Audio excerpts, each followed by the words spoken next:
we go. Hey, welcome back to the Group Project Podcast. This is episode number 91, and I am here with our first guest from the great state of New Hampshire. His name is Steve Paterson, and Steve is the principal at Kearsarge. I hope I said that right. Regional Middle School. So, hey, man, welcome to the show. Thank you so much for coming tonight. Thanks for having me on. And I mentioned before the show started, here's how I found Steve. Is I was looking for a new guest from the Northeast. We have not hit up Maine, New Hampshire, Vermont yet. We've done a little bit New York and Pennsylvania, but I typed in the I was like, tell me who is the principal of the year in New Hampshire. Sure enough, I found Steve's name. So Steve was the middle school principal of the year for for 21, 22. Is that what you would say? Is that? I think so. Yeah. It was awarded last spring. Well, hey man, congrats on that. That's awesome. Thank you. It was an honor. I was very surprised by the whole thing. So we'll get into that a little bit, but you have such a cool background, and I did not get to dig in a ton before we got started, but you've got a cool history, man. So would you mind just kind of sharing how you got to where you're at to now? Sure. I came to teaching and education a little bit late. I started when I was about 30, and I was lucky enough to be hired as a 5th grade teacher at Manitou Springs Elementary School in Manitou Springs, Colorado. Wow. And it's a gorgeous little town right up next to the mountains. And I was there for about 5 years, and I was fortunate to have some folks that saw, I guess, some potential in me and got me to kind of go over the dark side and become an administrator. And so I was hired on as the assistant principal in Summit County, Colorado, at the middle school there, where I was there for 2 years. And I returned to Manitou for a couple of years. And then I was given the opportunity to go to Cambodia, where I was fortunate enough to be the secondary head of school, or the secondary principal, for 4 years. And then I became the head of school for 2 years. And then at which point I returned back to the US, and I grew up in New England. So I wanted to be back here in the Northeast. And so I brought my family back, and we settled in Sutton, New Hampshire.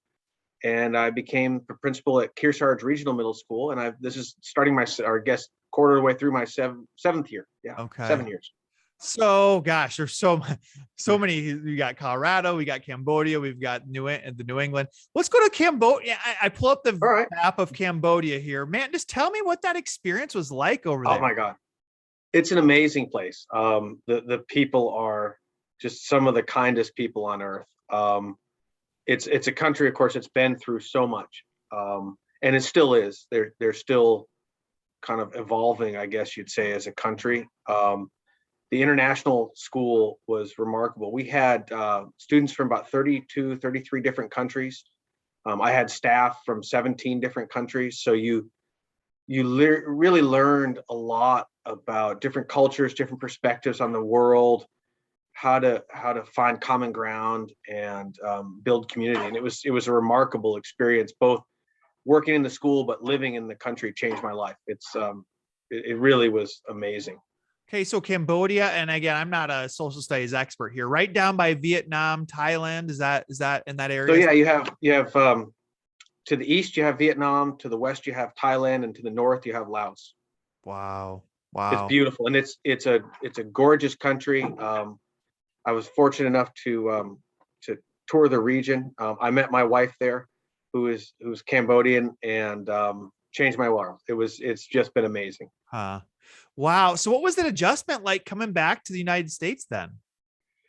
I think less so for me, but for my wife, pretty big. Yeah. But I think coming from the international educational world to the US world, a lot had changed in those 6 years.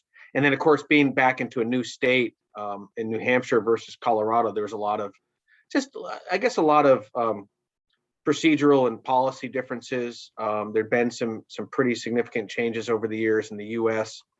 And so I had a lot to learn. For me, it was a steep learning curve in the beginning, but at the end of the day, kids are kids, and that part of the job was the same. And it was, you just connect with kids and families and go from there. So you mentioned earlier you're in your 7th year as a principal at Kearsarge.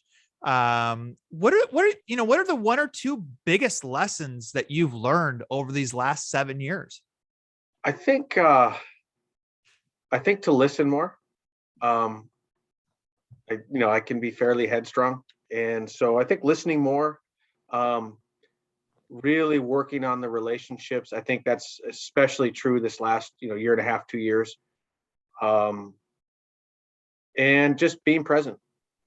Being there for the staff. I think that's been just really critical as we kind of go through what we're all experiencing right now in the pandemic. Sure. So maybe take us through, I always like asking the question, a normal day. And I know there's no such thing as a normal day, but what does Other that parts look of it that are. parts? Yeah. If maybe to share, maybe as best you can, a typical day in your position. Sure. I try to get to school before any of the kids arrive. And I check in with my administrative assistant, find out where we stand for sub coverage for the day. Are there any holes, which there almost always are.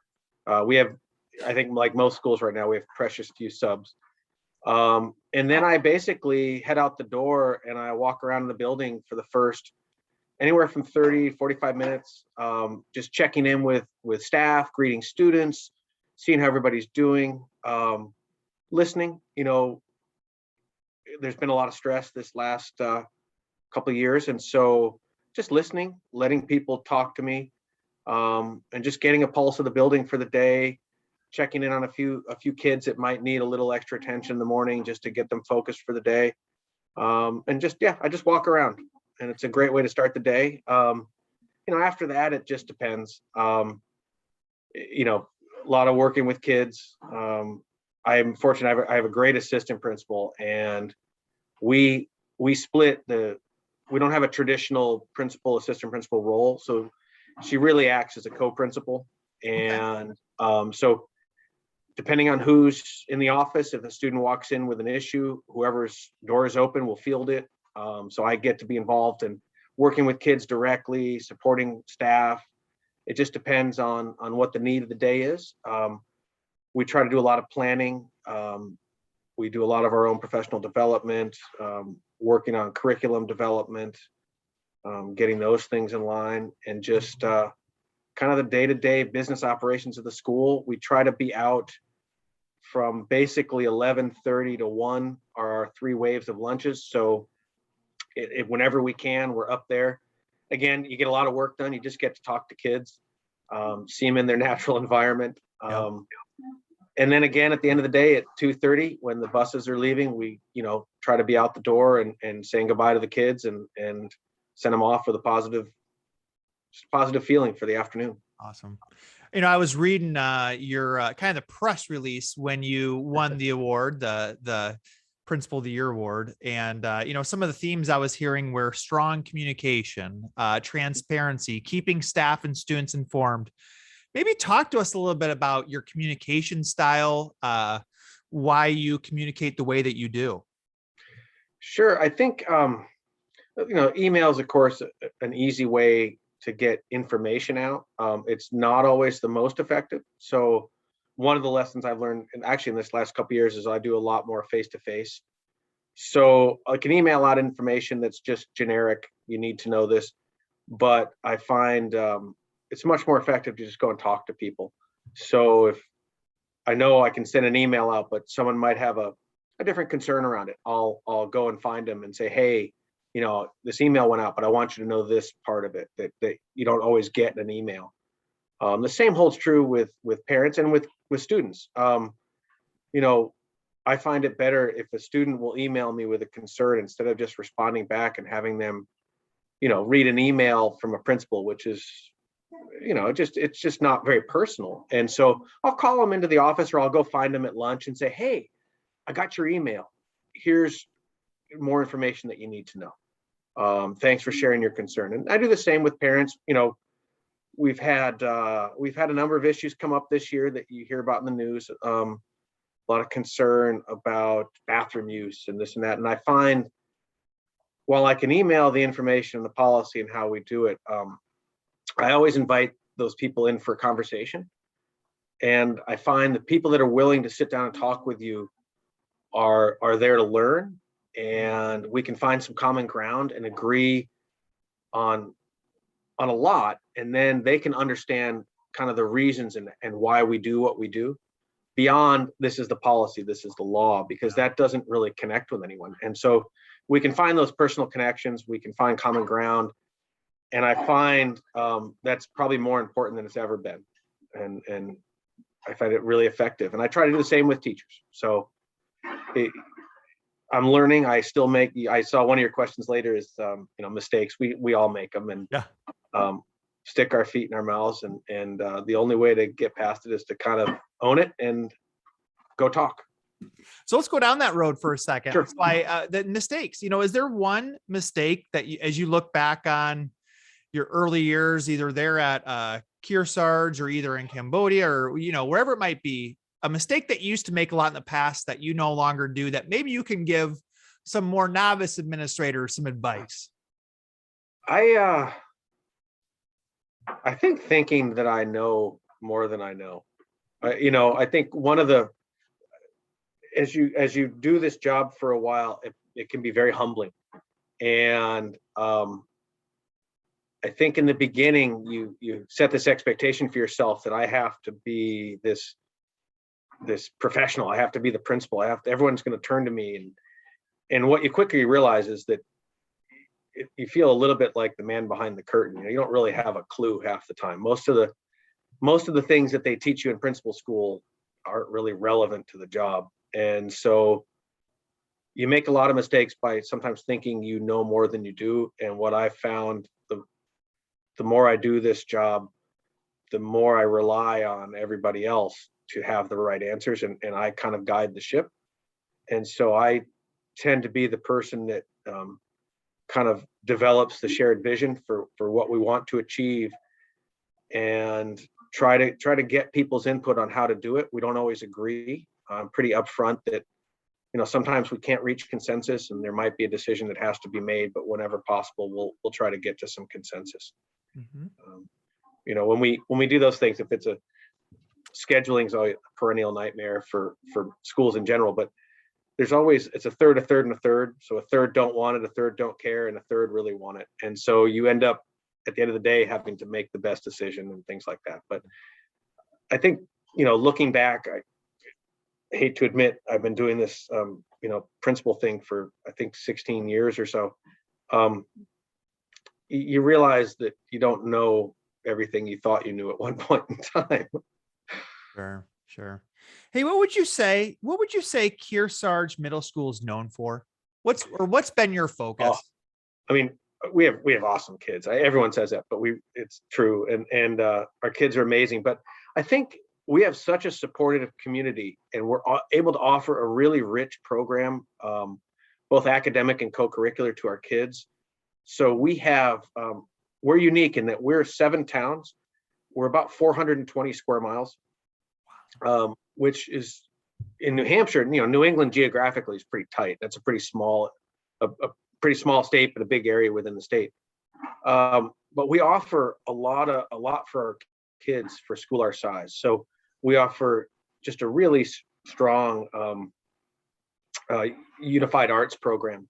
So we have a full wood shop and design room. We have a family and consumer sciences room with 5 kitchens in it. We have this amazing library and maker space.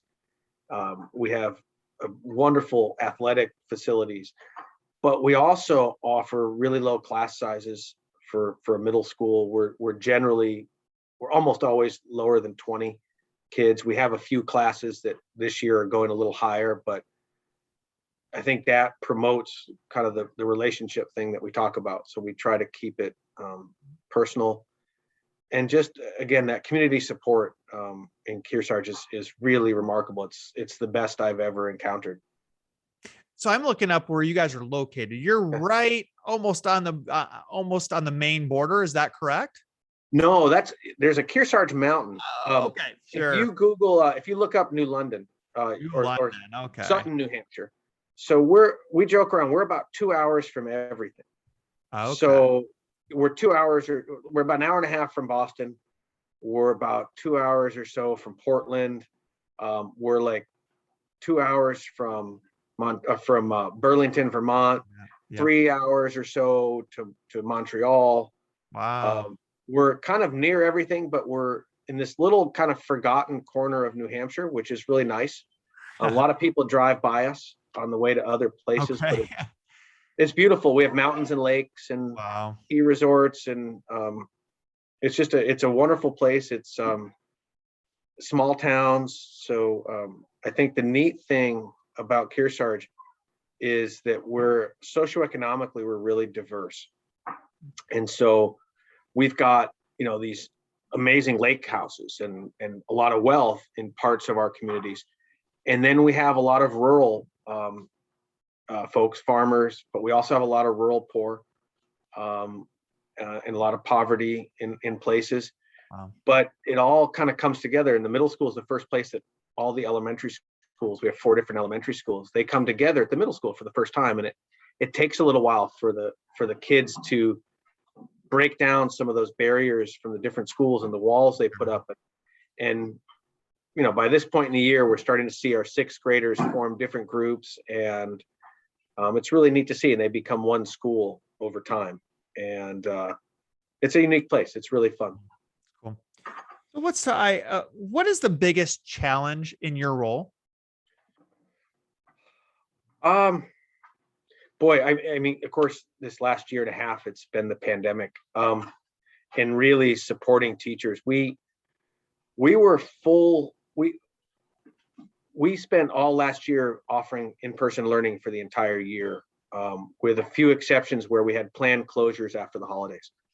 But we also had about 25% of our kids that were learning from home at the same time. So they would log into classes and our teachers had to manage both worlds. We had really tight kind of safety protocols in place. And that was just really, really demanding on our staff. And to be fair, it was demanding on the kids too. So I think a lot of my time was spent just supporting people, talking it through. This is a hard day. What can I do? Covering a lot of classes to help where I can. I think just being there for people and listening and not being able to solve problems. That's been maybe the biggest challenge for me, is I can't fix the pandemic. And that's been hard. I think the other part of it, there's the politics that creep their way into schools. We find ourselves in the spotlight right now where we don't really want to be. And I think that presents challenges. There's I think an erosion of the trust that people have in schools. And I think it's unfortunate. We really haven't changed. We're doing the same thing we've always done, trying to do it as well as we can. But,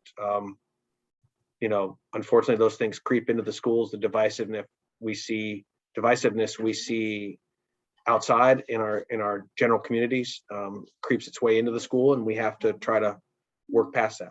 So that's a big challenge. And then the last thing I think is just supporting the mental health needs of kids. We're, I think, seeing an increase in some of that this year coming back from the pandemic, but even prior to the pandemic, that was a huge challenge for us. Our state in particular, but I think rural communities across the country don't have access to the mental health providers in general, but especially for children. And youth mental services are lacking, and there's no end in sight, no relief, because the people aren't coming out of programs. But at the same time, we're seeing the needs increase. And I think that's been really hard for us. Schools are taking on more and more of that role reluctantly, but we don't have a choice, because our children show up every day, and we can't just ignore their needs, because if we do, they're not ready to learn. And so we're really trying to find the resources to support our children and our families. And that's been a huge challenge going before the pandemic, but I think it's been drawn in sharper relief since the pandemic started. What is one professional practice you use in your role you would recommend to others? I think getting out of the office, we all get trapped in our office. We can become slaves to email and to meetings and policies. And I think the best thing I've done recently was to as I said earlier, start my morning walking around. And I actually switched from a more traditional, dress shoes and things like that. I wear running shoes now, and I'm proud to say I've worn out 2 pairs in the last year and a half. And I do, and I'm not a runner. I do that because I'm out and I can talk to people face to face. So I think really planning your day around being out and being present. There's always things that are going to get in the way of that. But if you start with that, I don't think it'll serve you well. It'll treat you right. It's the way to do it, and it connects you with why you do what you do. Hey, if you're just joining us, this is episode number 91, and I'm with Steve Patterson, who is the principal at Kearsarge Regional Middle School, and he was the New Hampshire Middle School Principal of the Year. Maybe tell us a little bit about how you found out that you had won that award. Well, I got an email asking for information, and I went out and I said to my assistant principal, "What is this about?"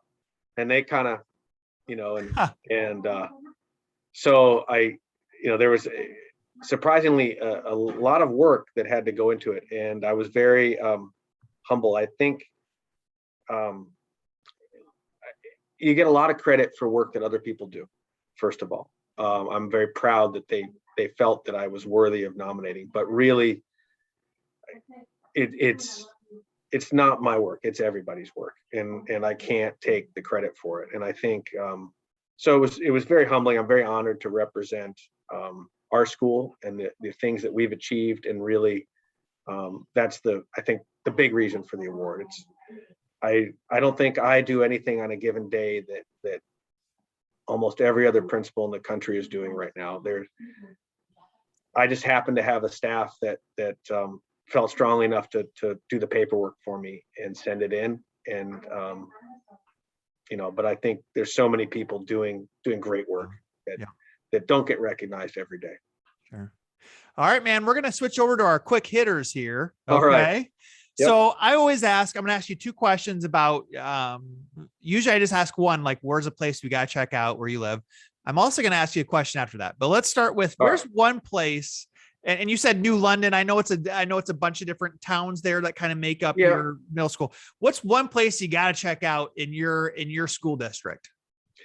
So I think one of my favorite places is a little place called Keezer Lake, and it's got a beautiful kind of small road that you can walk around. It's about 3.5 miles around. It is quintessential New England, picturesque, and it's just peaceful. And you'll see on a nice day, you'll see many people from the community just out walking around the lake. There's a great state park there that you can swim at, and it's just absolutely beautiful. And so it's my place to go to kind of wind down and relax. I'm looking at the picture right now, man. That looks awesome. Like it is beautiful. Living here in the Midwest in Iowa, there's not, it just like, I'm seeing I'm seeing the mountains in the background. I'm seeing some trees. Yeah. Wow. It looks nice. It's beautiful. Okay. So it's about a half a mile from my school. So I'm pretty fortunate. Wow. That's cool. Okay. So if somebody is, so here's my second question, a little off the cuff here. If somebody's planning a lot of us here, I mentioned this before the show, in Iowa, we want to go to the Northwest, to New Hampshire, but we don't know like where to go. Give us like your best. Hey, if you are planning a trip, and I know you probably, where's a place you got to check out, like to stay for a few days? Where's your number one choice for us out of towners going to your area? Well, obviously our area is beautiful. But the 2 other areas that I think are the most stunning, you have to get up to the White Mountains near Mount Washington. Towns like Bethlehem, Jackson, they're just beautiful. Classic New England, but surrounded by the White Mountains, and they're gorgeous. But our seacoast is pretty short. It's about 12 miles on the Atlantic Ocean. But Portsmouth and Rye, New Hampshire, the beaches are gorgeous. Portsmouth is a really fun town. Great restaurants to go out to, a great nightlife. It's right on the harbor. And it's just it's a lively place with great food and culture, and it's right there on the ocean. So it's wonderful. Love it. I'm looking at that right there. See, listeners, you come here for education talk, you leave with vacation plans. Yep. So no, that looks odd. That's a nice little, I really haven't spent a ton of time trying to figure out where I would go, but you're right. That's a perfect location. I'm loving these suggestions here, man. Well, and Good it's not stuff. too far to drive. You can do it all on a pretty short trip. Okay. So Okay. it's pretty good. What is one purchase, like a kind of a sneaky good purchase, like an under the radar purchase you've made that has just impacted your life? Boy. Well, I don't know if I'm hoping it'll impact my life more. Last year I purchased a new bicycle, and I purchased a gravel bike. My brother, shameless plug, my brother's owns a bike shop in Connecticut, and I called him up, and there's been a real shortage of bicycles due to the pandemic. And I said, hey, I know the odds are slim, but can you find me a used one? Because I know there's nothing new. And he said, I just happen to have a brand new one in my shop. And so I was like, I'm your guy. And I'm an easy sell. So he hooked me in, and I didn't get to ride it as much this summer as I would have liked, but I'm hoping to get out on it when things slow down a little bit. What makes a gravel bike a gravel bike? It looks to the naked eye like a road bike, but it's got a little bit more relaxed geometry and fatter tires. So it'll take a, inch and a quarter tire versus a really skinny road tire. So you can ride on all kinds of mixed surfaces. Awesome. Okay. Okay. What is one book that has greatly influenced your life? I like to read anything about travel, fiction or nonfiction. And one of my favorite books that I was introduced to by a family friend who happened to be a teacher. I'm going to give him a shout out. His name is David Wiley. He taught at Dodd Middle School in Cheshire, Connecticut. Family friend, and he used to take me up to Maine in the summers to a lake that he had a cabin on. And he handed me a copy of Watership Down by, I think it's Richard Adams, when I was probably in the 6th grade. And I've probably reread the book 10 plus times. And the characters are all rabbits, which sounds really odd, but it's this journey, and it's this story of resilience and challenge and coming together as a group and leadership. And so I've enjoyed it many times over the years. I've introduced it to a number of other people, but I think when I need to escape and kind of get into a different world sometimes to relieve stress, that's one of my go-tos. So Watership Down by Richard Adams. Yeah. Got it, man. That's awesome. Yeah. It's a wonderful book. Yeah. Okay. So I always ask this question, what are the major gas station convenience stores up in your neck of the woods? 7-Eleven. 7-Eleven. 7-Eleven and a lot of Irving stations, but 7-Eleven's the one everyone kind of knows about. Yeah. And you get Cumberland Farms, or as they say it up in North here, Cumbie Farms. Okay. Okay. Yep. So let's say you're walking into 7-Eleven. Mm-hmm. What are, and I only in the notes I gave you, I said one item, but I want to know 3 items. What are the 3 items you're going to, and you could, you're heading down to the Atlantic, whatever it would be, the Atlantic Ocean coast there for the day, and you're heading out of town. What are the 3 items you're grabbing? Well, it depends. Right. Could be a 6-pack of a local brew. True. But also, if it's a road trip, it's got to have Doritos and probably some beef jerky. Dorito, like the nacho cheese Doritos. Yeah. Oh, my kids like the spicy ones. They like pretty spicy food. So we usually, that's great for a road trip. Beef jerky will get us through, and cup of coffee or an iced tea, depending on where we're headed. Nice. All right. Well, what kind of beef jerky? Just the original? You going teriyaki on me? What do you get? I'm pretty original. I'm pretty basic. I'm pretty boring. Yeah. Okay. Can you recall a job you applied for but did not get? Sure. It's probably has been a number. The most impactful one, I was teaching in Manitou Springs Elementary School, and it was partway through my 3rd year teaching. I had no administrative credentials, but somehow thought I was qualified to be a principal. And so Roy Crawford was the superintendent, and he gave me an interview. And he was pretty upfront and said, "You don't have a chance." You know, I ended up as a finalist, which was very flattering. And in his wisdom, he didn't hire me, and he hired a guy named Russ Vogel, who went on to be principal there for, has to be at least 15, 16 years, maybe more than that, maybe 20. And I stayed on. I got to work with Russ for another year. And I learned a lot from Russ. And what I learned was that, I certainly wasn't ready to step into the chair and be that person, but that bringing someone in from the outside is really valuable. And Russ had a different perspective and different ideas. And I learned so much from him just in a year. I was fortunate enough to come back to that school district 2 years later and be the middle school principal and work alongside Russ as the elementary school principal. And I continued to learn from him. He's a really remarkable guy. And if I could become half the principal Russ is, I think I'd be doing pretty well. Do you feel like that helps you in your conversations with people who you have to tell them, sorry, you didn't get the job? Does that, I mean, it's been a while, but does that help you out a little bit, having that perspective? Yeah, I think so. Nothing comes easy and you don't always get everything, but I think also everything happens for a reason. And I got to go up to Summit County, and I worked with a wonderful principal up there. And actually her husband was a high school principal, and they mentored me. Iva and Jim Hesse, Iva Katz and Jim Hesse. They were amazing mentors, and they gave me so much in just 2 years. I still lean on the lessons I learned from Iva every day. She was remarkable. And I think I've been super fortunate over the years to have amazing informal mentors. Roy Crawford, the superintendent, he brought me with him to Cambodia when we went. He was the head of school, and I learned so much from him. It just, every step along the way, I had somebody there who was willing to take the time to tell me all the things I didn't know and let me make silly mistakes and, learn from them, and hopefully. Aside from that experience of not getting that job that you described, do you have any other favorite failure? Yeah, well, so before I became a teacher, I was a ski patrolman in Snowmass, Colorado.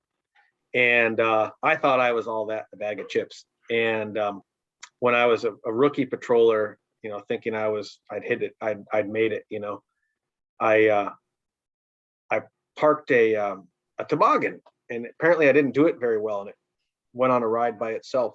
And so the patrol director came in to get me and said, "Patterson, get over here." And so we had to go ski looking for it. He knew exactly where it was. He was just stringing me along, and luckily no one got hurt. And I had a big batch of humble pie and constant ribbing for the next 6 years about it. But I think we all make mistakes every day, and hopefully we learn a little bit from them all. Some are more fun than others, and some are more painful than others, and you keep making different ones as you grow and learn. So I hope to make new and better mistakes this week. What is your best tip for being productive? Have good admin assistants and a great assistant principal. I'm lost without the folks in my office. They keep me on track, point me in the right direction when I'm overwhelmed with things. I think my biggest tip for being productive is just hire the best people, trust them, and lean on them. Because you can't ever do this job by yourself. And so they'll shepherd you through, they'll take things off your plate, they'll buffer things. So that's the biggest thing that helps me be productive, is the good people around me. You've talked a few times about your admin assistant or your administrative assistant. Anything special you do, that you do with that individual that maybe other people, any tips you would share for how to utilize that employee? So, well, I have great admin assistants, but my assistant principal, she's, I think that's what we're talking about. It's fine. Yep. She was, new to the role as a teacher. I think from the beginning, I kind of take the approach with assistant principals, and my job is to get them ready for whatever's next, not to make a lifetime assistant principal out of them. And so when I hired her, and we met and talked, I kind of made it clear that I expect her to grow into the role and become really a co-principal with me. At the end of the day, there's certain responsibilities, the buck stops here and all that, but we tried to find out what areas she was comfortable getting into right away, what areas she wasn't. We work on a lot of things together and collaboratively so that she understands how the different processes work. And she's really just grown into the role, and she is absolutely my co-principal. She is remarkable. The admin assistants run the school, and everybody knows it. So I have Diane, Juliet, and Jen. I have 3 that work in our building, and they're phenomenal. And they really run the show. Everyone pretends that it's the principal, but it's not. So. What is one big goal you are currently working on? As a school, the biggest thing we're doing is we're moving towards a model of competency-based education, which is a little different tact versus like a standards-based education model. And that's been years in the making, and we're taking it kind of low and slow and really, I think, doing a thorough job.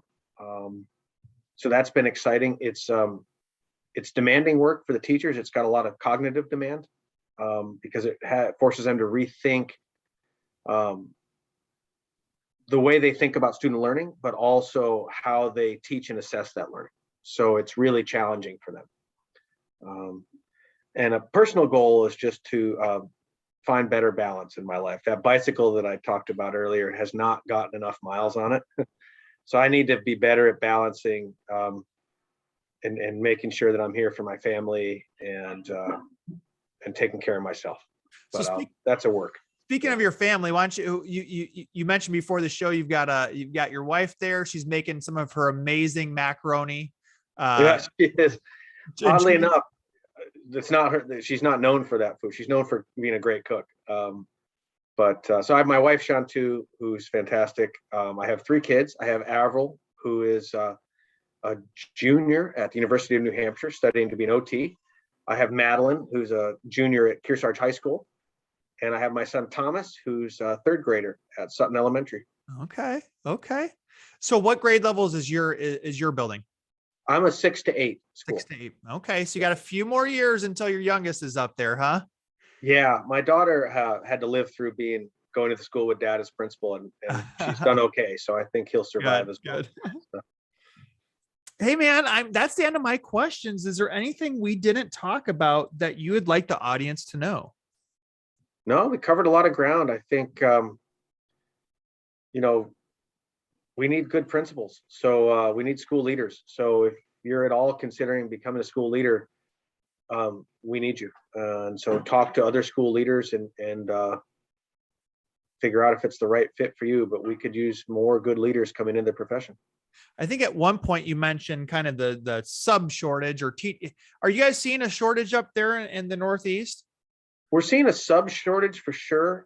We've seen our applicant pool get smaller and smaller every year. We've in Kearsarge, we're fortunate that we attract teachers from neighboring districts or in districts in the region and state. So we haven't felt it as keenly as a lot of places have. But we're on these email lists, and principals will email out, even at this time of year, still looking for a special educator, still looking for a math teacher. Yeah. And then when we get long-term subs for maternity leave or illness, it's almost impossible to cover them. And so,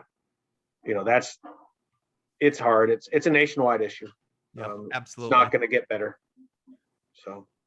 Well, hey, this was Steve Patterson, the principal at Kearsarge Regional Middle School. He's in his 7th year. He's had a fascinating history. He's lived in Colorado. He went all the way out to Cambodia and back to his roots there in New Hampshire. He was also the New Hampshire Middle School Principal of the Year again. Congrats, man! That's so cool. Thank you very much. So, hey, man, I'll let you get going. I know you've got food that's going to be ready to roll there. I'll let you get going. Hey, great job. Keep up the great work. I was going to ask you if somebody wanted to connect with you online or ask you a follow-up question, email, social media, what would you recommend? Yeah, I think the best place is to connect through our school website. You can find my email address there. We're kearsarge.org. and you can find the middle school website and you'll see the principal's page. You can reach out to me there. I'm not great, as you noticed, about keeping my LinkedIn up to date, but maybe I'll get better at that. Oh, We'll gosh. see. So. Well, awesome. I really appreciate you joining us. I know there's never, it's always a busy time of the year for principals, but we're getting close to Thanksgiving break. It's just it's just a busy time. So thank you so much, and for sharing some really fascinating, cool ideas with us. Really appreciate it. It's nice to meet you, and I'll see you when you get your trip to New Hampshire in. I was, as you've been talking in the background, I've been still poking around at the couple like ideas you gave me. So very cool, man. That's a great place to check out. So thank you so much. And we'll talk to you soon. Okay. Sounds good. Take care, Jared. Thanks.